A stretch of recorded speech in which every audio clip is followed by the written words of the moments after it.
Welcome to MMA on the Rocks. My name is Bill Welker. You are listening to episode 201 of the podcast, or you're joining us live on Facebook or YouTube. Today is Monday, July 20th. We're a day later than usual, but you guys got 2 episodes last week. So what are you complaining about?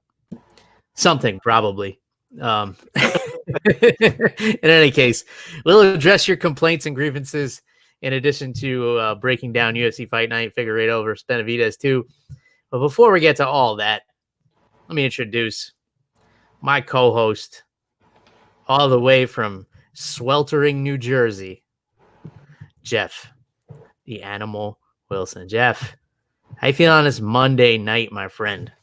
Bill, it's sweltering, dude. It's muggy up here because of whatever hurricane or tropical storm we're on. I think it's Faye or Greg. I don't know anymore. But you know how they're named. It's like the next letter in the alphabet and then whatever gender it wasn't. So Yeah. if this one's Faye, the next one's probably gonna be Greg. Or Yeah. maybe tropical storm Garrett. Garrett's coming to town. But they're gonna have to start making them gender neutral names, I think, these tropical storms, Jeff. They gotta get to the times. These meteorologists are not very inclusive of all of our community here. Yeah, they're gonna be named Sparrow or Andrea. Andrea, a boy and a girl's name. Yeah, that's what they're gonna have to do. They're gonna have to go with like those androgynous names. But anyway, Bill, enough with the politics. Yeah, let's talk some booze because I'm sipping on some nice tequila here on a Monday night. And normally I wouldn't drink on a weeknight, but I figured a little after dinner nightcap wouldn't hurt since we're doing the show tonight. And I wanted to tell people about this tequila I was drinking over the weekend because I think, Jeff, this is the closest tequila I found to like a whiskey.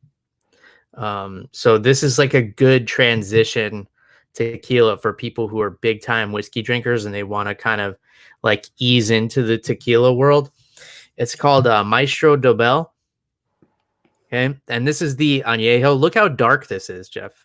Yeah, dude, you can't even tell that it's vodka. Yeah, it's not. It's tequila.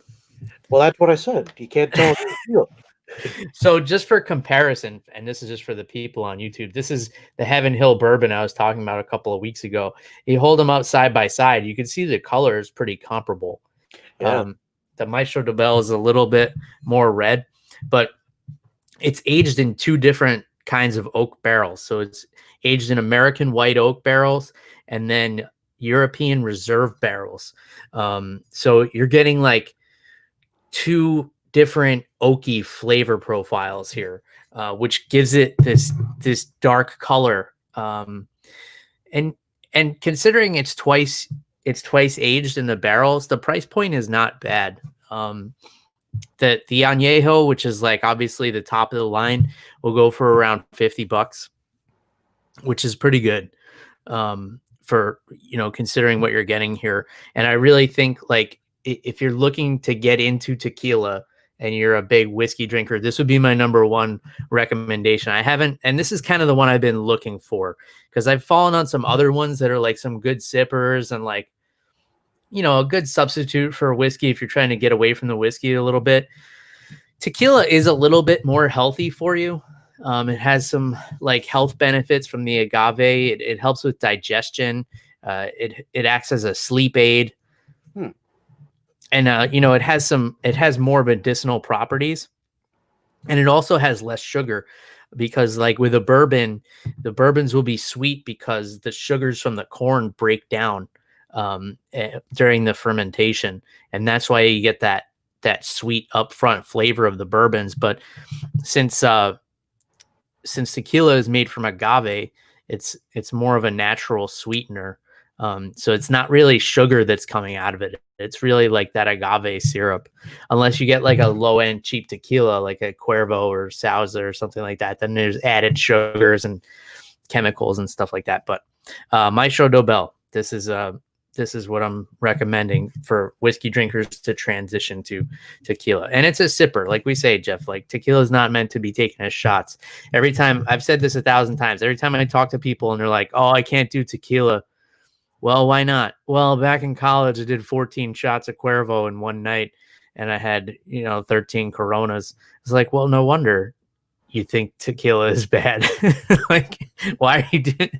And you probably had the worst hangover of your life because of all the added sugar in that Cuervo. But anyway, I digress. Let's talk some fights, Jeff. And we had some good ones on Saturday night, man. The thing I loved most about this card is that it was over at 10:30. But apparently you didn't make it the whole time, Jeff. We went until 2 a.m. on Wednesday, and then I was texting you during the main event, and crickets. What was going on, kid? Bill, I didn't sleep that night, so what I did was I was having a hard time sleeping Thursday and Friday as well. So what I did to regulate my sleep pattern is I just stayed up all night Friday night and stayed up until like Saturday night, so I'd be really tired and get my 8 hours of sleep. And apparently it worked because I was out at 9:30 and I didn't wake up until like 7:30 the next day. But that's too much sleep, Jeff. That's like counterproductive.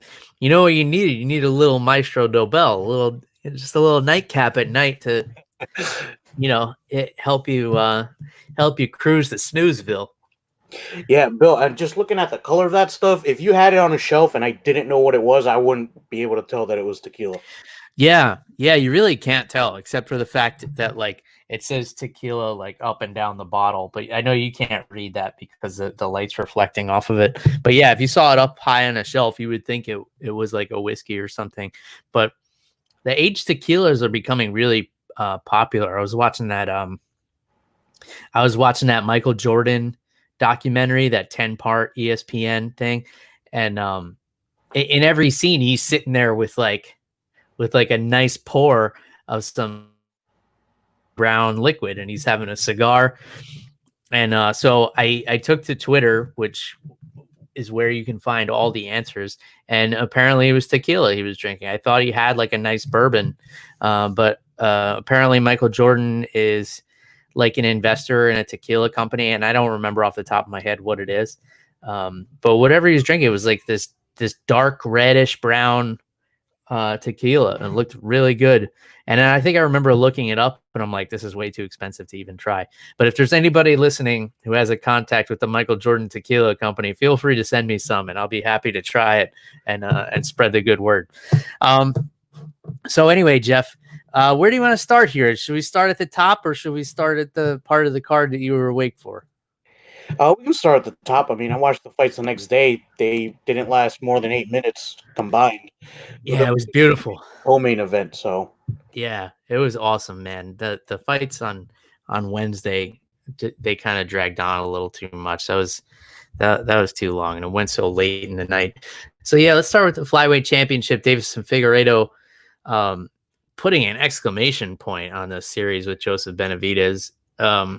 You can't help but feel for Joe because he's been around for so long, different organizations, different weight classes, moved around teams. Everybody has nothing but nice things to say about this guy. And the one thing he wanted was to get that UFC belt around his waist. And if he existed at a different time than, Mighty Mouse or Davis and Figueiredo, he may have realized that dream. But to say that his career is legendary would be an understatement, right? Like this guy has been number 2 or 3 in 2 divisions throughout his whole career, pretty much, because he came around just when these lighter weight classes were starting to come around. But man, what a dominant performance by Figueiredo. He dropped him with that first punch that was like to the forehead and put him down with that. Like, how often do you see that? Like, usually in sparring, when they're telling you to go light, they tell you like punch the guy in the forehead, like so you don't accidentally knock him out. And he put him down with the forehead shot, Jeff. That's so hard to do. It's one of the hardest bones in the human body, and the hands are like some of the weakest. But he dropped him with that. Almost sunk in a rear naked choke like 8 times, And then the finish, man, he twisted him up like a pretzel. He knew he had to like really dig in deep because Joe wasn't gonna tap, so he had to like really stretch him out and mangle his body. And the way he stretched him out was pretty gruesome. Like he got like real low on the hips and pushed his hips into him and just cranked that neck back and put him to sleep. It was a vicious performance by Figueiredo. He wanted to leave no questions this time after missing weight in their first fight, and there was the headbutt. And I tend to think, as much of a fan of Benavidez as I am, that the headbutt was kind of his fault because he tends to lean forward a little bit. I don't think it was an intentional headbutt from Figueiredo, but nonetheless, that was the dialogue coming out of that fight. So he wanted to leave no questions, and that's exactly what he did. Give me your thoughts, Jeff. Oh, absolutely. No questions left in that series. I mean, like you said, dude, that finish was gruesome. I mean, he was bending his spine back, and you saw the look on Benavidez's face, like his eyes rolled into the back of his head. Dude, he was gone for like a minute. I'm pretty sure it was like one of those Marvel movies of Doctor Strange where their spirit comes out of their body. That's what Benavidez experienced as he looked at himself lying on the ground. Dude, credit to Figueiredo. He definitely earned the nickname God of War, man. He dropped him a few times with that right hand. And credit to Joseph Benavidez, man. So tough to last as long as he did, in two fights. And, dude, I don't know what else you can say. I mean, Figueiredo just has his number. And like you said, Benavidez, he's definitely a future Hall of Famer. He's just, in the wrong time. Mighty Mouse beat him twice. I would have liked to see him get the third shot at Henry Cejudo because I'm pretty sure they're 1-1. But that didn't happen. And, man, talk about getting the short end of the stick, Bill. But at the end of the day, Joseph Benavidez is married to Megan Levy, Bill. So I think he'll be okay. yeah, that is quite a nice upside. I believe that him and Cejudo only fought once, and they only fought once, and Benavidez won a split decision, so he has a win over Triple C. Yeah, man, it's tough because the guy has been fighting since 2006, and out of the gate went on like a 12-fight win streak until he met up with a guy by the name of Dominic Cruz. I don't know if you ever heard of him, Jeff. But yeah, he's always been like right there, And if you look at his losses over his career, like Dominic Cruz, Mighty Mouse, you got Sergio Pettis in there, I believe, and Hussier Formiga twice. I mean, you got to wonder what you do with both of these guys. If Benavidez doesn't want to retire, like maybe Tim Elliott fight would be fun. That would be a fun one to watch. But what do you do with Figueiredo, man? His only losses to Hussier Formiga, who's on a 3-fight losing streak, so you can't make that happen. I'm not entirely sure who else is in this division, except for Askar Askarov, who had a nice performance against Alexander Pantoja. But yeah, man, what do you do with either of these guys, Jeff? I'm kind of stumped. Yeah, dude, Joseph Benavidez has been around the block a few times. He's kind of the Uriah Faber of the flyweights at this point, where he's fought everybody at the top, and unfortunately, he's not getting a title shot too. He's probably going to have to be the guy you beat to get to Deiveson Figueiredo. I'd actually like to see, and I don't know if this is going to happen, but I would have liked to see John Dodson drop back down to flyweight and maybe challenge Figueiredo. I think that would be a really fun fight. But he's happy at 135. He's racked up a couple of wins recently. So, I mean, 135, it's a little bottlenecked. So I don't think that going back down to flyweight is a bad move for John Dodson. Yeah, yeah, and especially he's getting into his upper 30s now. So to make that cut is just too hard on the body. You just don't react to the weight cut the same way anymore.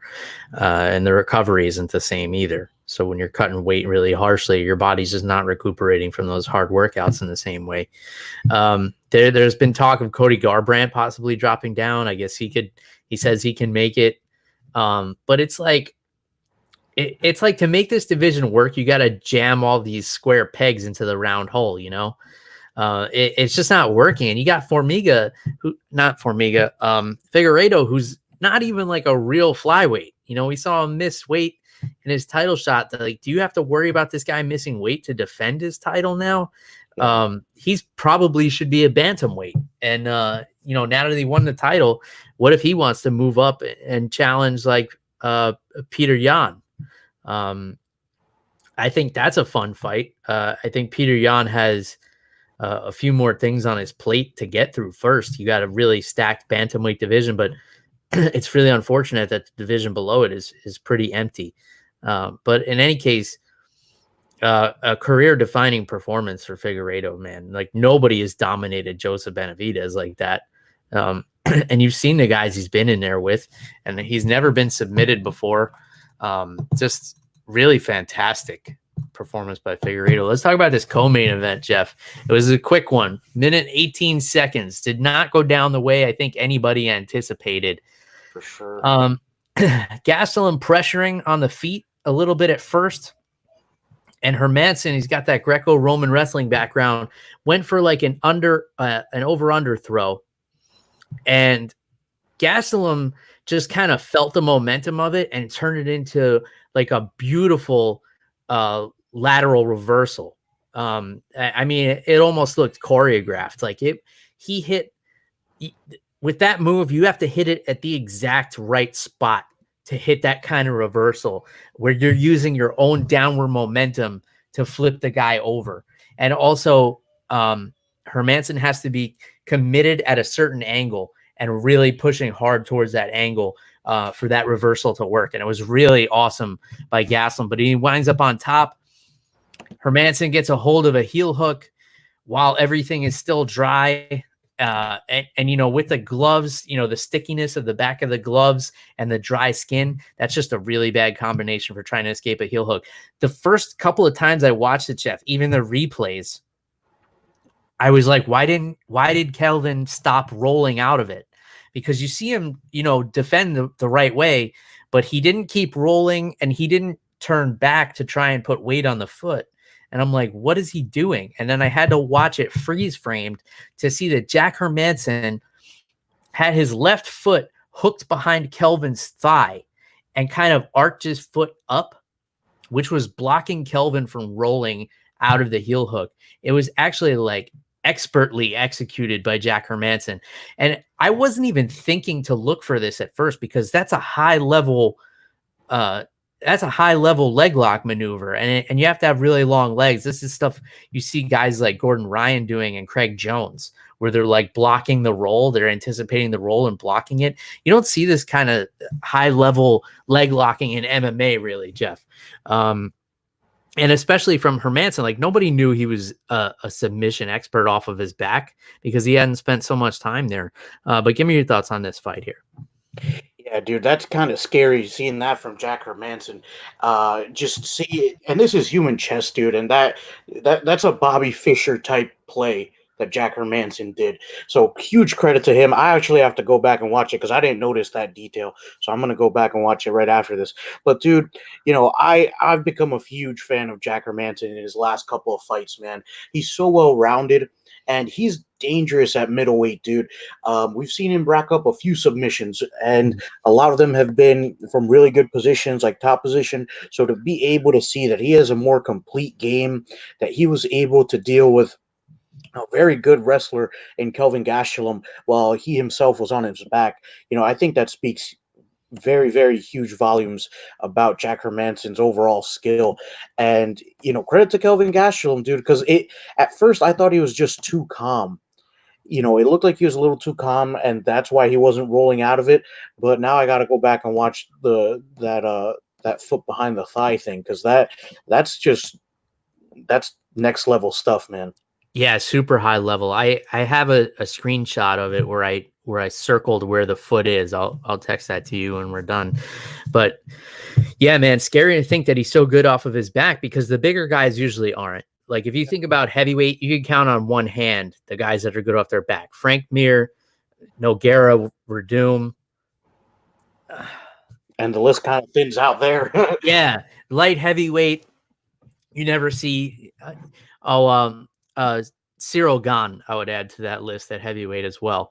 He's got some good leg locks and stuff, which you usually don't see at heavyweight.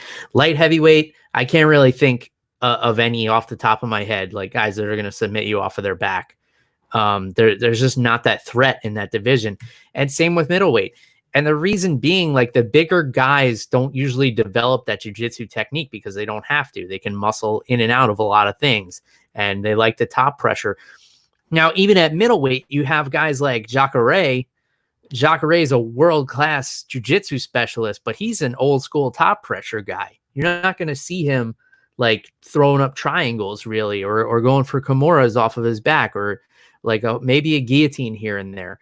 But at middleweight, you don't have a lot of guys. You have to go all the way down to like lightweight before you really start racking up guys in MMA who are, even capable off of their back. You got guys like Tony Ferguson down there and Charles Oliveira and everything like that. And then the list goes on and on. But the bigger guys, you don't see this too much. So it's going to be interesting, man. Now that people know that Jack Hermansson has this tool in his toolbox, and he said that his heel hook is his best submission.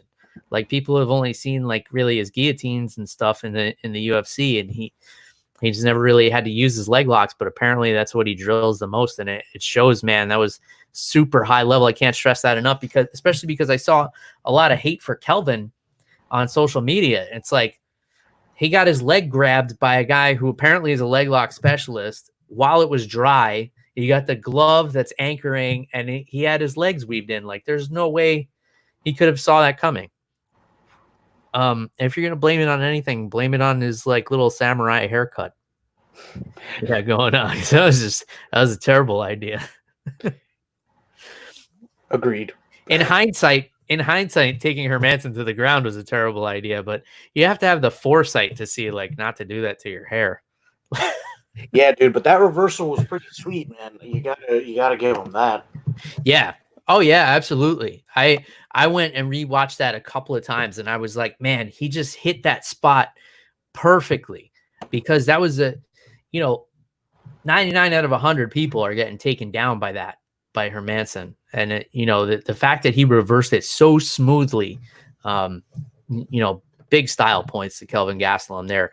And I don't see any reason to kind of put Kelvin Gastelum down here. I think the story of that fight should be how incredible Jack Hermansson looked. Oh yeah. And period. And talk about the reversal by Gastelum. That's it. There's no like, oh, Gastelum wasn't in it. His head wasn't in the fight. He should be done. Because I saw a little bit of that talk, and like, no, throw all that away. You got to give the credit to Jack Hermansson here. Phenomenal performance. Another phenomenal performance that I think people were also surprised by, Rafael Fiziev making his UFC debut against Mark DeCasey. Now, a lot of people are familiar with DeCasey with his flashy striking and really high level kickboxing. I don't think anybody imagined this new guy would come in and just totally piece him up and be able to avoid the shots. Like that one where he avoided the kick by like bending backwards, bending his back in half, like some kind of matrix move. And I was watching highlights of him. Apparently that's his thing. Like, when you throw a high kick at him, that's how he evades it. So this was an awesome fight, man. And one fight of the night, deservedly so. Give me your thoughts, Jeff. Yeah, dude. And it looked like DeCasey threw everything at him, man. I was awake for this one, Bill. Dude, such a good fight. And, Rafael Fiziev just looked so calm in there, so composed. He was avoiding DeCasey's wrestling, which we've seen that DeCasey can grapple as well, man. He's pretty well-rounded. So Fiziev just brought it to him, man, avoiding the shots, able to do some real damage, and able to grind it out for 3 rounds, able to avoid the grappling exchanges. Because, for me, I think that's just as important as being able to grapple, is not being able to grapple when you yourself do not want to. When you keep it standing because that's what you prefer. I think that is a huge testament. So, dude, Fiziev, he looked great in there. I want to see what's next for this guy, man, because Mark DeCasey, he's a serious customer, man. We haven't seen him in a while, but he definitely brings it every time that he fights. So I think that's a huge feather in Fiziev's cap here. Yeah, for sure. I didn't see the odds before this one, but I had to imagine that DeCasey was a big favorite, especially coming off that win against Lando Venata. I got to say, Fiziev and Lando Venata is a fight that I would love to see. Two flashy guys, maybe like a John McDessie next for him, something like that. I think would make a lot of sense. But down the line, man, Fiziev, like some of these matchups, like Dustin Poirier or a Dan Hooker, and my dream one that I threw out there off the bat is Justin Gaethje. I want to see Gaethje and Fiziev, just because it's two guys like that are not going to want to go to the ground, and it's just going to be like a battle of wills. I got a little bit of heat for that one. Like, hey, pump the brakes. I'm not saying I want to see it tomorrow, Jeff, but like at some point in my life, I want to see Rafael Fiziev and Justin Gaethje. Another unexpected one here, the Queen of Violence, Ariane Lipski, submits Luana Carolina. When I saw this fight, I thought, like, all right, Lipski's a striker. Carolina's got a Muay Thai background. Like, we're going to see a stand-up battle. And, I was kind of favoring Lipski, but then I saw, like, Carolina had this kind of, like, fire to her. Like, when they were announcing her name, I was like, oh, this one's going to be good. Would have never thought this one would end in a submission, especially the type of violent submission that it was, Jeff, where Lipski basically put herself in a calf slicer.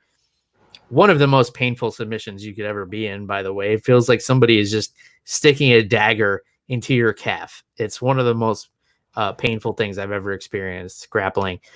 Puts herself into that to grab a knee bar and just crank the shit out of it, Jeff. Like, it reminded me of like the old Flintstones episodes where they have like the machinery and they got to pull like the big wooden post to make it go.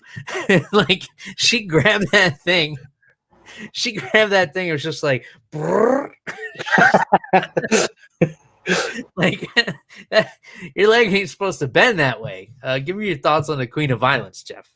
Yeah, dude, Lipski went in there and just did damage, dude. It looked, and like you said, it looked like she was in trouble, man. I thought she was gonna get caught with that calf slicer.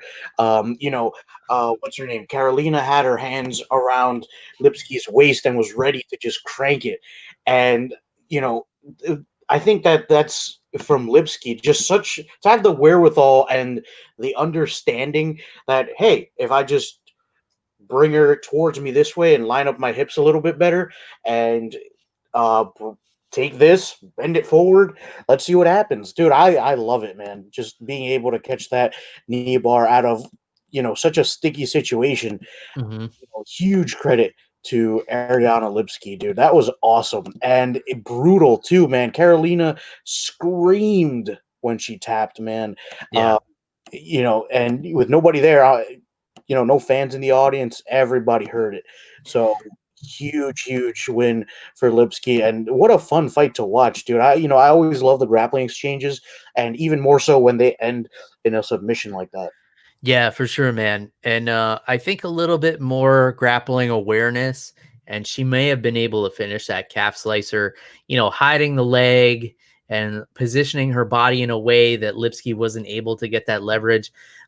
Luckily, a knee bar is a very painful submission, but probably one of the safer leg locks in terms of long-term damage. Even as much as she cranked on that one, I don't imagine there's any... like, you're not really going to tear ligaments or anything with a knee bar. It's just really painful because your knee's not supposed to bend that way. There are exceptions, but I very rarely heard of any longstanding injuries from a knee bar. But it hurts like a motherfucker. Same thing with the calf slicer. Like, it's not going to permanently damage anything. You might have a bruised muscle for a couple of weeks, but man, it hurts so bad. And I would take, as violent as that knee bar was, I would take the knee bar over like a fully applied calf slicer any day of the week. That's me personally. pretty fun fight between Askar Askarov and Alexander Pantoja. Pantoja pulled guard like right off the bat, and then Askarov spent the rest of the fight like taking him down. Like, dude, you didn't have to pull guard. I was going to take you down anyway. Like, I thought that was kind of funny. But really, really intricate grappling exchanges in this one, Jeff. Very back and forth. It was the wrestling and the defense of Askarov and the aggressiveness. He's like, he knew right off the bat that this guy had top shelf jiu-jitsu, and he's like, yeah, but I got this, Russian wrestling sambo. So I'm not scared to take it to the ground. And he showed that. He went all 15 minutes and spent most of it trying to keep it on the ground. Give me your thoughts, Jeff. Yeah, dude. Askarov looked amazing in there. Pantoja, a really serious flyweight, man. So Askarov did not have an easy task ahead of him, but the wrestling was good. His ground and pound was great, and he was able to keep Pantoja on the defense while they were on the ground. Pantoja was trying to look for submissions and stuff, but he was just way too tired from the output of Askarov. Mm-hmm. And dude, Askarov's getting better all the time in there, man. He's somebody to definitely keep on your radar, especially at flyweight where it's a little bit quiet. I think he can make a splash in that division, which hopefully, makes the division a little bit more interesting, because right now we got nothing going on. Yeah, man, he might be looking at a title shot just because he fought on the same card as the champ, and I don't even know if he has a number next to his name or not. But I mean, if they're gonna make the fight, I'll watch it. I don't think you can make a flyweight fight now that's a main event anytime soon. You just can't. You don't have the bodies to do that. Roman Dolidze, with the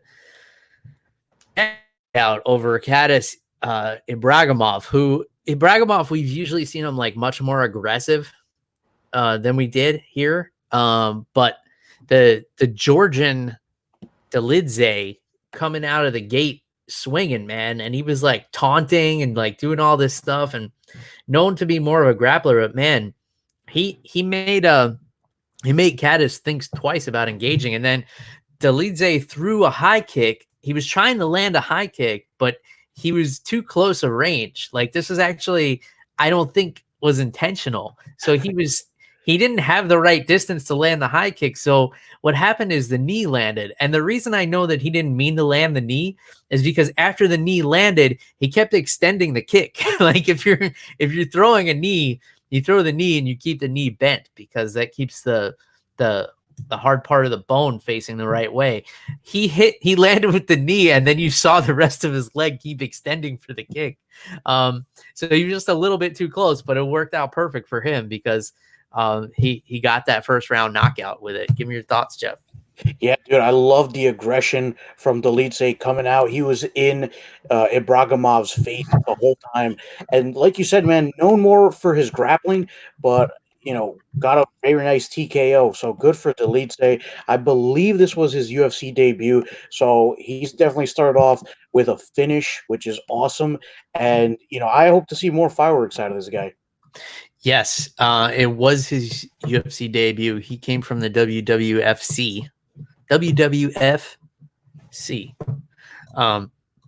But yeah, all finishes in this guy's career. So he's going to be an exciting one to watch at light heavyweight. Man, all these fighters coming out of Georgia. We saw Joshua on Wednesday night. We got Dolidze.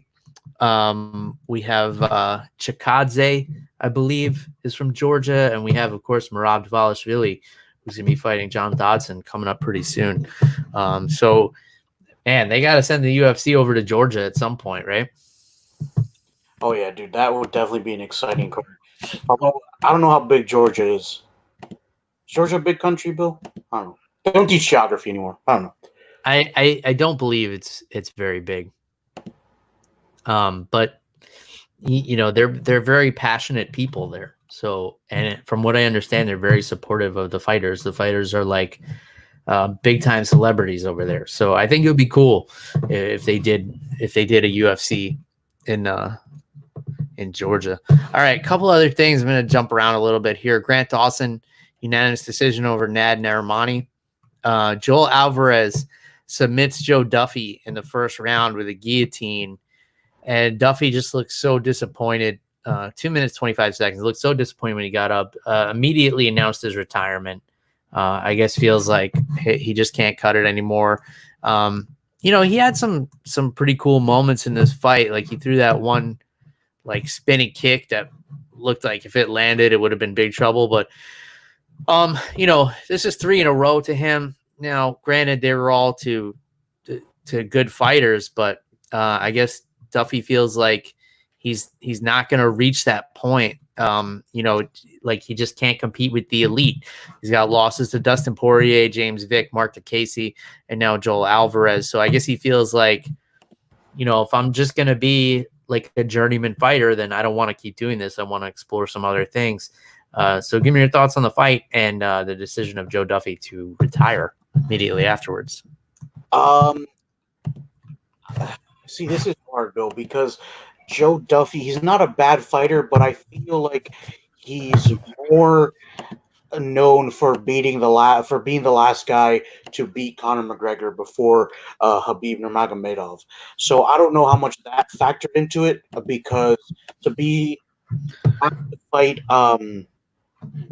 Dustin Poirier so early on in your UFC career, with how high ranked he is, I think that has not been to his advantage. I feel like maybe the weight of being associated with Conor McGregor in that way, I think it's just been a little bit too much for him. I don't know if maybe being in the UFC is the right move for him. I think that he could definitely do it in some more local circuits. I think he'd be really good there, and just brush up on a few things. Get some polish. But dude, Joel Alvarez was in there with no nonsense. Duffy went in for the takedown, and Joel Alvarez was like, "All right, I'm gonna take your neck if you're gonna do this." And Yeah. as soon as they hit the ground, he was tapping. So very guillotine for Joel Alvarez. And yeah, dude, so good for Joel Alvarez. As for Joe Duffy, I think, just get some polish in the local scene and then, try to come back at some point. Yeah, for sure. We saw some high-level submissions on this card, and Mr. Worldwide Dale wants to know Till or Whittaker. We're going to get into that card in just a little bit. We're going to finish up with the fight night here. Another one of those great submissions was Amir Albazi against Malcolm Gordon. Now, pretty standard triangle setup. He jumped to the high guard, and Malcolm just made zero effort to posture out of this, which is why Albazi was able to lock it up. But you could kind of tell from the way he was moving that even if he had postured, he would maybe transition to a couple of other things. One thing I want to comment on, because Michael Bisping said that Albazi hadn't gotten the hand across, which is a very popular way to finish the triangle. It makes it a little bit tighter. But what he did instead, and this is a very subtle difference, he angled his body to the right, which then changes the angle of his knees, and it works like a scissor motion. And I know people who are listening to the audio version can't see what I'm doing with my hands, but when you're squared up with your opponent, yeah, to get that squeeze, you need to get their hand across. But if you're not square and you angle off to the side and turn the angle of your knees, it really creates a tight squeeze. So you don't need to get the hand across. And that's probably a little known detail about the triangle choke. Not a specialty of mine. I can teach it fairly well, but I am not blessed with triangling limbs. So it's just not one of my things. But I personally have a hard time getting the arm across. So when I do go for a triangle, I go for that angle, much like Albazi did. But yeah, zero attempt to posture up out of this from Malcolm Gordon. So you can't really feel bad for him that he got caught with this. But impressive performance from Albazi. Your thoughts, Jeff? Yeah, dude, and I, like you said, I love that Albazi went perpendicular to Malcolm Gordon, which definitely helped him finish the triangle better. I think that's something that they teach us short-limbed guys, Bill. Yeah. Because I'm in the same boat as you. I have a hard time locking up triangles with my legs, just because I'm a short guy and I have pretty big legs. So there's very little room to put somebody in a triangle, especially if they have wider shoulders.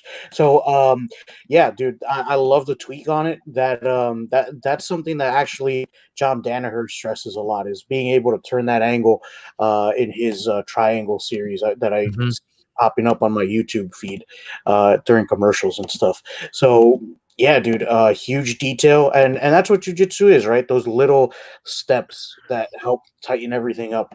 But yeah, dude, I love how active Amir Abazi was off his guard, dude. Like, Malcolm Gordon was a little too happy to jump into his guard, which, you never want to jump into somebody's guard who's that active.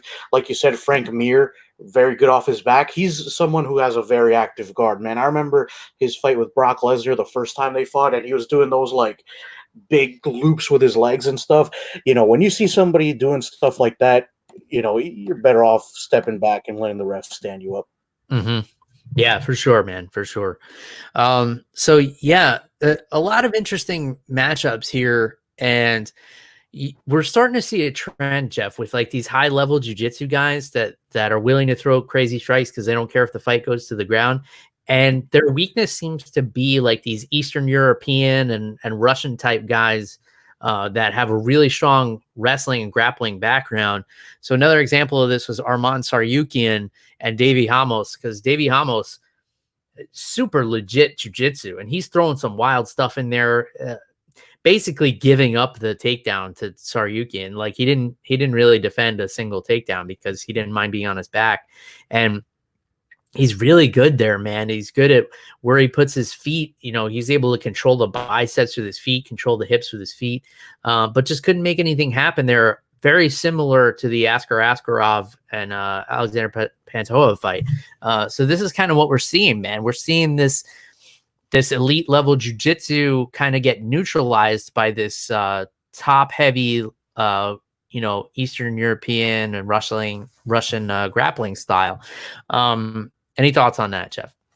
Actually, but I was gonna ask you because, like you said, it looks like Sambo is starting to kind of be the answer to high level jujitsu, and these guys who have been doing it for a long time, you know, we in the Western world, we Sambo's not something I hear of a lot. I don't hear of a Sambo gym anywhere. So, Bill, do you think that maybe Sambo is starting to become that top grappling skill set that you want to have, like, along with wrestling and jujitsu? And do you think we're going to see more of it in the Western world, maybe in the next 5 to 10 years? What do you think? I know it's kind of a loaded question. No, I'm going to surprise you with my answer. I don't think that's what we're going to see a lot of. And here's the reason, because a lot of these guys, what they're doing is a lot of freestyle and Greco-Roman wrestling technique, but they're crediting Sambo. In Sambo, you wear a gi top. So, there's different kinds of throws and different kinds of grips, and you also wear shoes. So there's like different leverage. In order to be able to dominate these jiu-jitsu guys like they're doing, they have to be practicing more, freestyle and Greco-Roman wrestling, where, they're not wearing a gi top and they don't have that friction, and they have to be training these things. But out of respect, they like to say that they are Sambo fighters.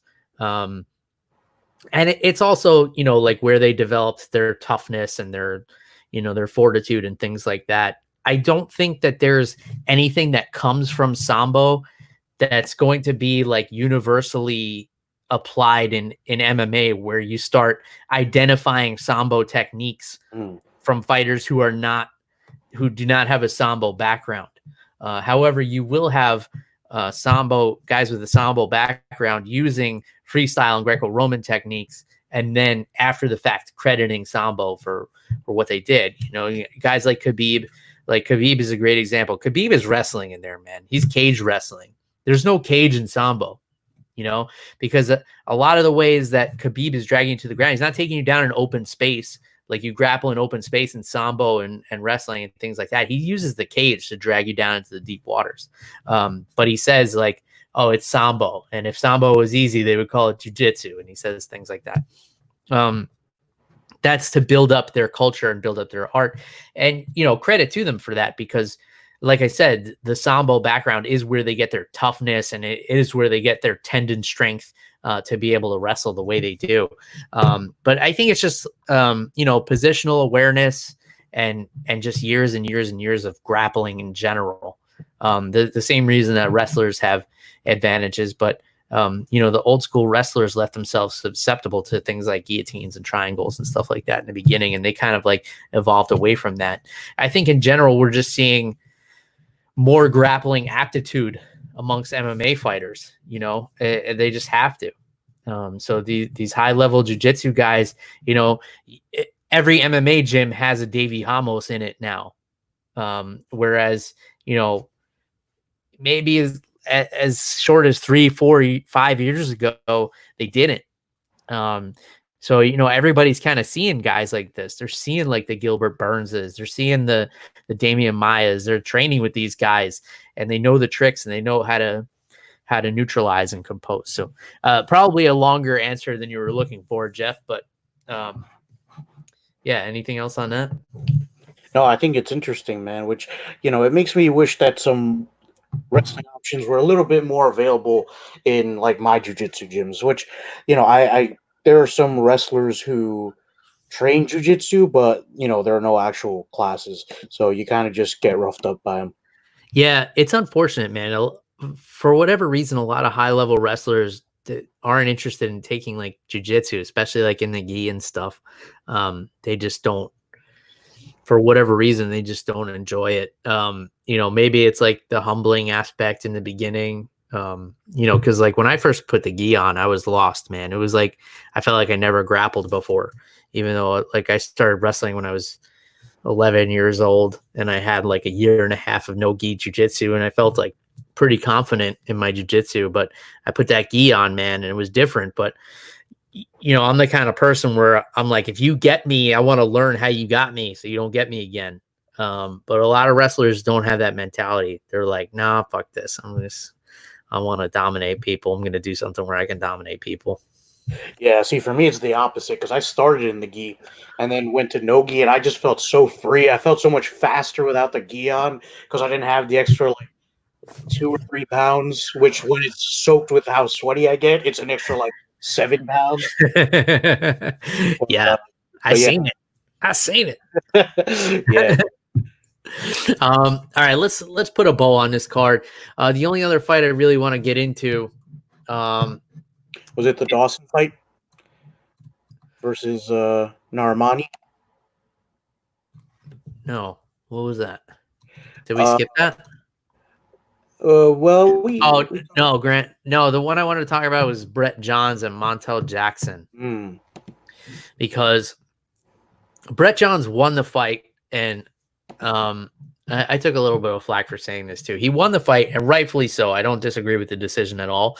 But I saw more promising things from Montel Jackson than I saw from Brett Johns. Because from Brett Johns, we saw what we've always seen from him, like relentless pressure with the wrestling and getting the fight to the ground, and good positional work on the ground. But so many things impressed me about Montel Jackson. I feel like he can improve so much from this fight even more, because you can tell that he's very coachable, that he's very aware of himself, and that he's very in tune with details. Just from the composure that he showed when he got into bad positions, controlling the wrists of Brett Johns was very good.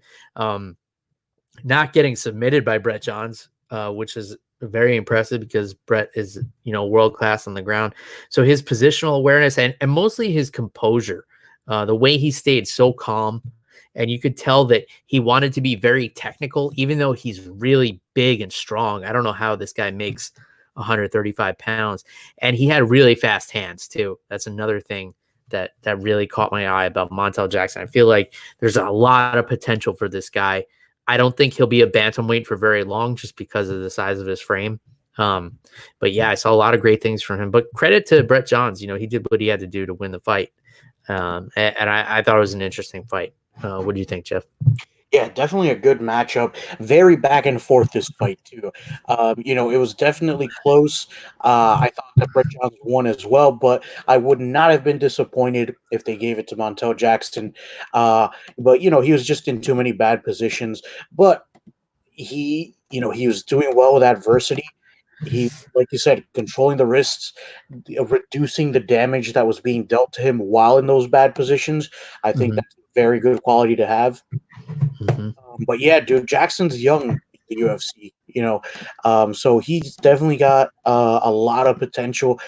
And like you said, coachable, able to kind of be able to look back and reflect on himself, which I think is very hard to do considering the culture of our country where nobody's wrong about anything. But yeah, so just to be able to go back and say, hey, I didn't like how this looked. I didn't like how that looked. I could have done this better.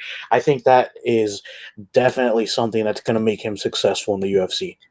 Yeah, for sure. And I picked up on that right away, that very coachable quality and being able to make adjustments mid-fight, especially when you're so new to the UFC and you're in there with a veteran like Brett Johns, who's been around the block a few times, who's very, very capable grappler and very dangerous guy. He's got some crazy slick submissions. He's got a leg lock game. He's got spectacular back control. So yeah, impressed with both of those guys. Anything else on the Figueiredo versus Benavidez fight night, or do you want to put a bow on this one? Yeah, I think we can move on because next week's card looks very, very exciting as well. Yeah. And the number one question we've been getting is who's taking it, Whittaker or Till? And I know I got into this a little bit on Wednesday's episode, but I know the audio listeners kind of tune out on the Brawl Crawls a little bit, so they probably didn't make it all the way to us talking about this fight night. Of course, I'm talking about UFC on ESPN 14, Robert Whittaker versus Darren Till. It's tough, man, because we haven't seen Till face that much adversity. I think he definitely hasn't been under the kind of pressure that he's going to be under from Robert Whittaker. We know that he struggles a little bit with the grappling. His submission loss to Tyron Woodley. Granted, Woodley dropped him first, but he showed like very little grappling awareness. I think he doesn't really care to grapple that much. He's just one of those guys that wants to stand and strike, and his striking is very good from that left side, that left elbow, that left kick, that left punch. He doesn't tend to mix things up that much. His power strikes come from his power side. So with Whittaker's foot movement and his footwork and his speed and his ability to grapple and wrestle, the guy was like on the national wrestling team. And joined it without having wrestled in high school. And there's only one other guy I can say who has developed the kind of wrestling that Robert Whittaker has without wrestling in high school or college, and that's George St. Pierre. So that's the highest of compliments right there. So if Whittaker wants to take this to the ground, he's going to have a huge advantage there.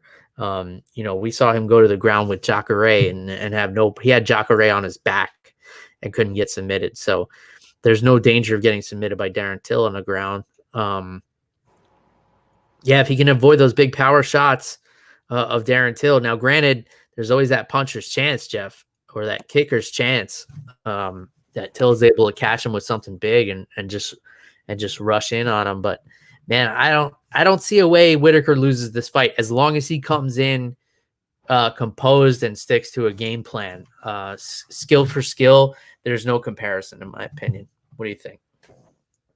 Yeah, I gotta give it to Till. I'm sorry, to Robert Whittaker on this one. Sorry, I misspoke there.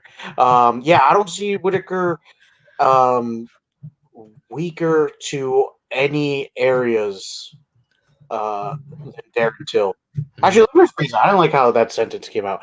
I feel like Robert Whittaker is just a little bit better at everything relating to MMA in comparison to Darren Till. Yes, Darren Till can hit very hard, but Robert Whittaker has been in there with kickboxers. He's been in there with Muay Thai guys. He's good at not getting hit. He's good at avoiding grappling if he wants to. He's good at engaging in grappling if he wants to. So You know, and like you said, Darren Till, he's got the puncher's chance. Maybe he lands a clean shot right on the temple in the first round. That could happen. Yeah. I don't see it happening. I think this is Whittaker's fight to lose here. But Bill, I'm just giggling over here because on Wikipedia, I was looking at the card, and the main event is listed as Ariel Helwani, which I know you hate, versus Ben Askren. So I'm just like, what? I don't even know if I'm looking at the right card, but now I'm on bloody elbow. But well, is there first like of all, that? I have no idea. I guess they've gotten into some kind of verbal spat, but I hate no men, Jeff, because hating someone means like you have to put energy into them. And if I don't care for someone, I don't put any energy towards them. I just let them do their thing and ignore that they exist, and I go about my day. But I don't know of any backstory there. I guess they must have had some kind of back and forth. Wikipedia is funny, man. They'll have some wild stuff on there. This co-main event, Jeff, troubles me. All right, wait, hold on, Bill. Before you mention it, because I was looking at Wikipedia, and I want to make sure that this is the right co-main event, Bill, because it also says it on Bloody Elbow, and I can't wrap my head around this. Is it Mauricio Shogun Hua versus Antonio Nogueira? Is that the co-main event we're talking about? Part 3. What? Why? I don't know, man. I mean, I know that they're not as old as they seem. Like, all right. So, in fairness, Shogun in his last couple of fights, like he had the draw with Paul Craig, and then he had the knockout of Tyson Pedro, that comeback knockout win. He got knocked out by Anthony Smith, but then Jean Vellante, Corey Anderson, and Nogueira, 3 wins in a row. I mean, when you hear these names, though, and he's only 38 years old, but he's been fighting since he was like 19 in Pride. So you just feel like he's been around for like 5 decades. But it's not the case. And no Little Nog too. He's just been around forever. So you feel like it's been longer, but he's coming off that nasty knockout loss to Ryan Spann. And then he's been up and down, man. He beat Sam Alvey, knocked him out. But then he had a knockout loss to Ryan Bader. He knocked out Patrick Cummings, the loss to Shogun, and then the loss to Rumble Johnson.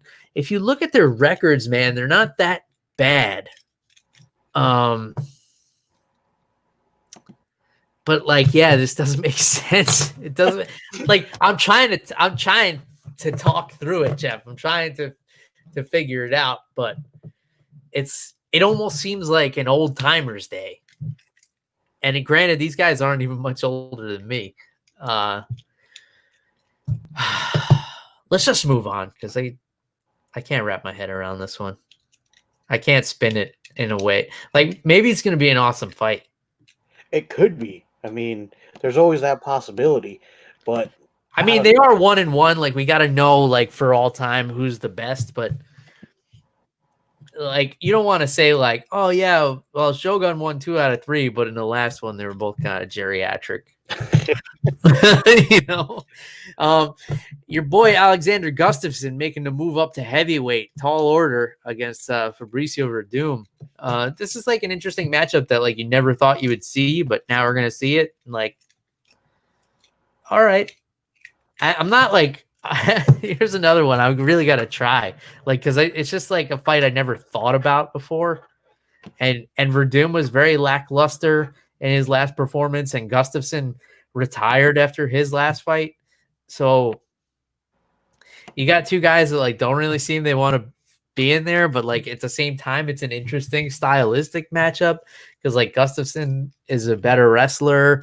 Werdum's good off his back. Werdum throws like some wild strikes. He's Gustafsson is moving to heavyweight. Like, there's a lot of dialogue you could go with this here, but that's all I got on this one. Bill, this is the move to make for Alexander Gustafsson, because if DC loses to Stipe Miocic in this third fight that they're going to have in August, the heavyweight division's a little bit more open, man. So I am excited for this one. As a fan of, I'm also biased. I'm a fan of Alexander Gustafsson, and I'm excited to see how he matches up with Werdum, dude, former heavyweight champion, world class jiu-jitsu. So that's definitely going to be a test for Gustafsson. And Bill, I don't think that we can necessarily count out Werdum here. His last fight, yeah, it didn't go great, but he hadn't fought in like 2 years because he got suspended for telling Reebok to suck his balls or whatever. So, I think there's a little bit of rust, but Bill, I think this fight's going to deliver a little bit more than you're expecting. So, Bill, this fight is going to be my dark horse fight for this one, my sleeper fight, as you put it. Okay, we're doing that. I'm gonna give you mine. It's Alex Cowboy Oliveira and Peter Sobotta. That's a really fun fight. Cowboy is very rarely in a dull fight, and I feel like Peter Sobotta flies under a lot of people's radar. The German, he's super well rounded. He's got a ridiculous finishing rate, like 17 wins, only two of them have gone to a decision. He hasn't fought in like 2 years, but the last time he fought was against Leon Edwards. He's knocked out Ben Saunders. He's had some impressive performances. I think this is going to be a fun fight. And I'll give you another bonus one here too, Jeff, that's on the early prelims. And it's Betch Correa and Pani Khamzat, who is known for her stint on The Ultimate Fighter. I think that's a fun female fight that might surprise a lot of people with how competitive it is. And those are two girls who can both strike. Let's see. We got Marina Rodriguez and Carla Esparza. Marina Rodriguez is undefeated, and Carla Esparza, like, you never know what you're getting out of her. Like, she always kind of looks like she doesn't want to be there. Nah, she just that's not what that face, dude. That face is a sad and hungry face from having to cut weight. That's what that is. I know, like, and also like hungry because like she had to sell her Harley Davidson. She went on The Ultimate Fighter to like buy food or something, I think she was saying. But she's on a 3-fight win streak, man. Coming off that win against Michelle Waterson, where a lot of people I think counted her out. Like, she's climbing her way back up to the top, like slowly but surely. But Marina Rodriguez, man, that's a tough chick at this strawweight division. What do you think about this fight, Jeff? Oh, this one's definitely going to be exciting, man. Like you said, Marina Rodriguez, definitely a tough fighter. And Carla Esparza, if the right Carla shows up, it'll be a good fight. And if the wrong one shows up, she might get knocked out quick. So I think either way, I don't think you can go wrong with this one. Yeah, Marina Rodriguez, 2 controversial fights where she went to draws with Randa Marcos and Cynthia Calvillo. I don't know how many UFC fighters have 2 draws on their records yet, but it can't be very many. She's got to be an elite group there, especially because she's only got 4 fights in the UFC, but also wins over Jessica Aguilar and Tisha Torres. So that's a fun fight. We got Paul Craig against Gadzhimurad and Antigulov. That should be a fun one. Yeah. And then we got Khamzat Chimaev, who just fought like last week, and he's getting back in there because he just stayed in Abu Dhabi. He's like, I'm going to stay here. And he had a dominant performance in his UFC debut. He's fighting Rhys McKee, who I don't know anything about him, but I didn't know anything about Chimaev until last week, and I'm excited to see him fight again. So Rhys McKee looks like he's making his UFC debut. 10-2, 6'1" in the welterweight division.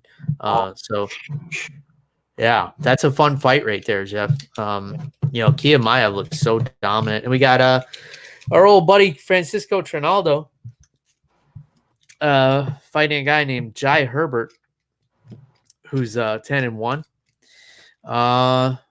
Let's see what else is popping out here. This card is huge, Jeff. There's 15 fights on this card, by the way. So this is a long night out. I hope this one starts at like 4:00 in the afternoon.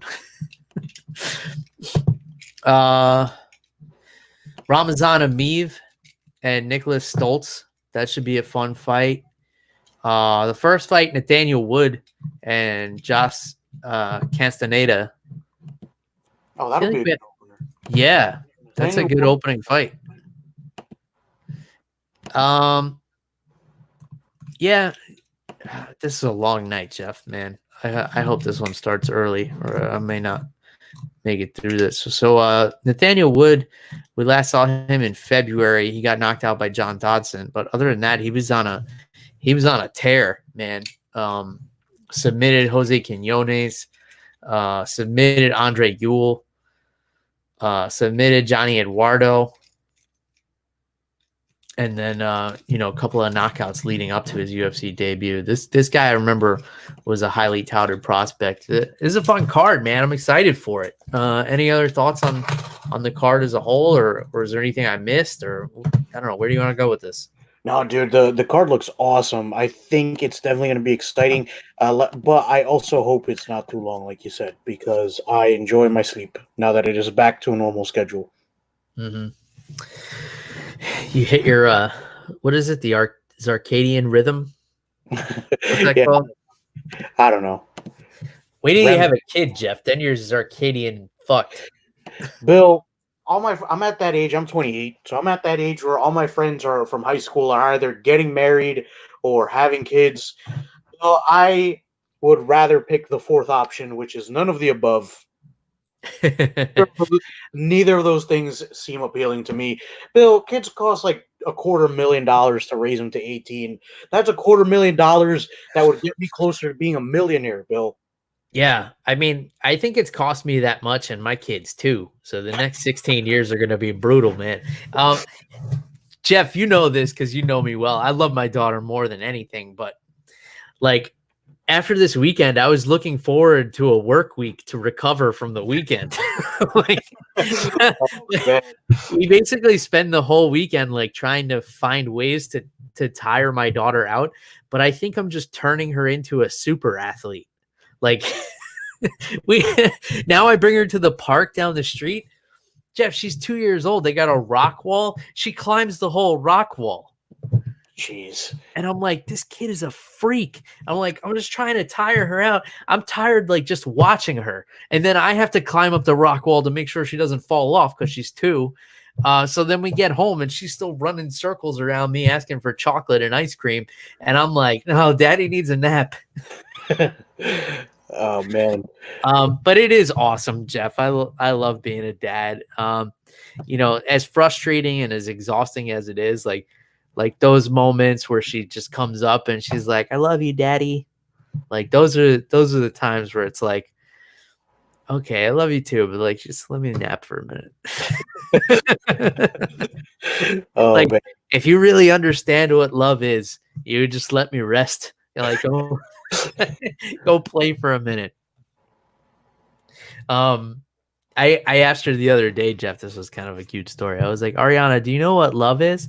She said, yes. I said, what is love? And she says, daddy loves me. That is cute. That's adorable, dude. Right? And I was like, oh man. Like, I feel bad about being so mad at you. Listen, Bill, you're a dad. You're not a saint, man. Listen, she's gonna tick you off every now and then. Wait until she's a teenager and she wants to go on dates with people. Then you're gonna not be patient. But listen, it definitely sounds like there's some parts of fatherhood that make it all worth it. I just don't like the part where I have to become a human ATM machine for dude. The money thing is not a problem. Like I'll pay more money for my daughter to be comfortable and be in daycare like away from me for a little while. Oh man. But yeah, happy to pay the money to have all of like the modern comforts this world has to offer. But I would pay a little extra if I could get some more sleep. That being said, kid, it's about 9 p.m. on a Monday night here. So is there anything else you want to get off your chest before we wrap things up here? No, now that you started talking about Ariana, I kind of miss her. So hopefully I can go see her when you guys are up here in August, because I don't think I'll be able to fly down there anytime soon because everything's about to get shut down again. I don't know, Bill. I don't know what we're getting into. It's a mess, and hopefully we provide a little bit of a distraction for people who are dealing with all this kind of stuff. And I hope you guys are all still being good to each other out there. You know, there's a lot of crazy shit going on. Kanye West is trying to run for president, and he's just totally off the rails. Like, I don't know what's going on anymore, Jeff. I don't know what to believe. But I know that MMA on the Rocks will be here. This is the one constant. You know, we'll be giving you guys drink recommendations and semi-professional fight breakdowns. As long as we have internet, as long as internet still exists, we'll still be here trying to provide a distraction for you guys.